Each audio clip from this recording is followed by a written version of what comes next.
Good morning, Darren. Thank you for your presentation earlier. It was wonderful. Oh, you're very welcome. I enjoyed it. Yeah, so would you talk to me for those who weren't able to join us for that wonderful presentation?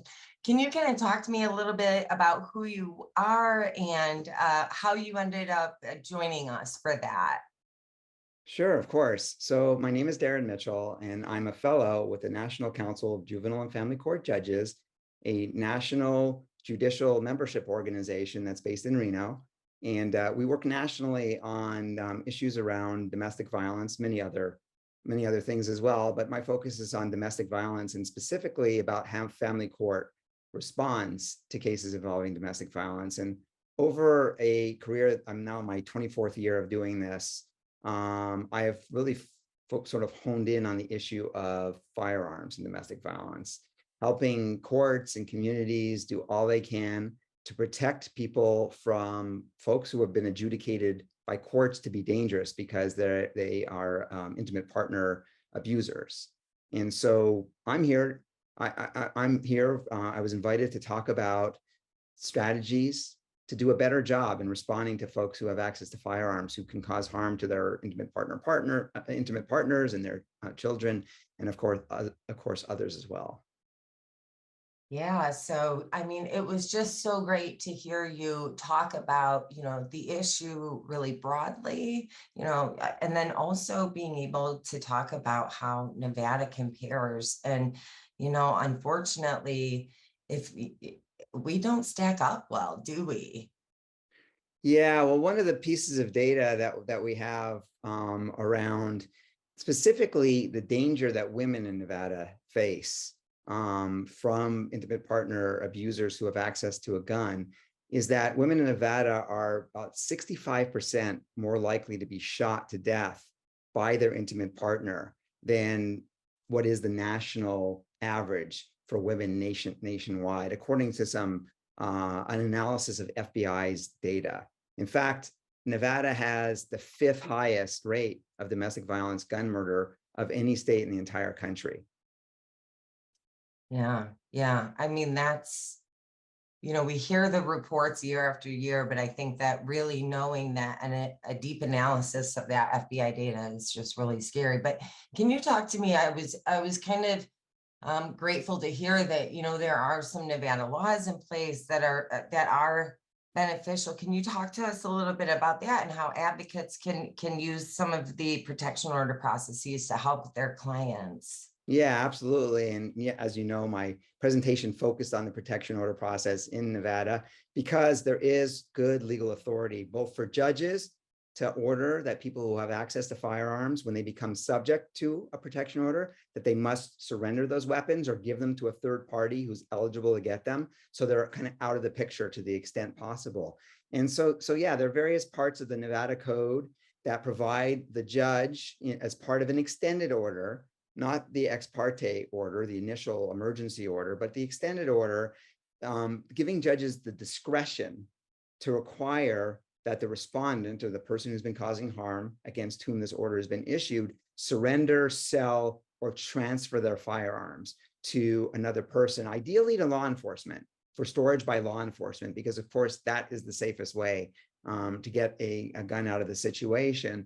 But you can also give them to third parties who are eligible or federally licensed firearms dealers. And the judges in these cases have a standard that they have to meet in order to require the surrender or transfer or sale of the firearm, including that there's been documented domestic violence and use or threatened use of a firearm.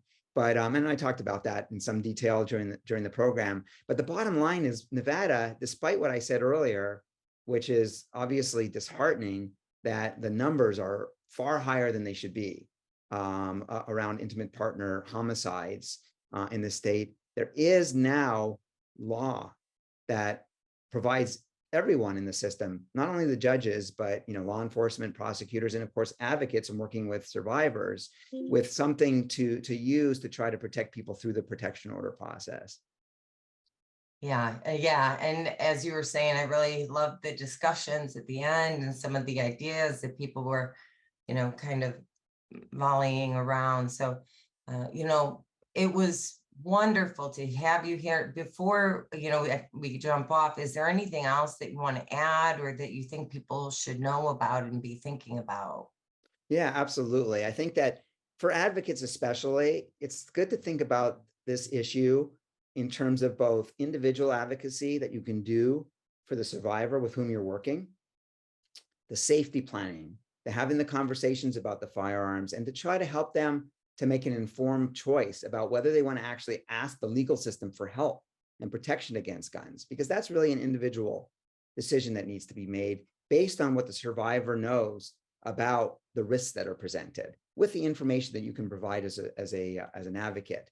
And then, of course, walking them and helping them through the process is really important, and keeping them informed of what's going on. So the individual advocacy piece is crucial.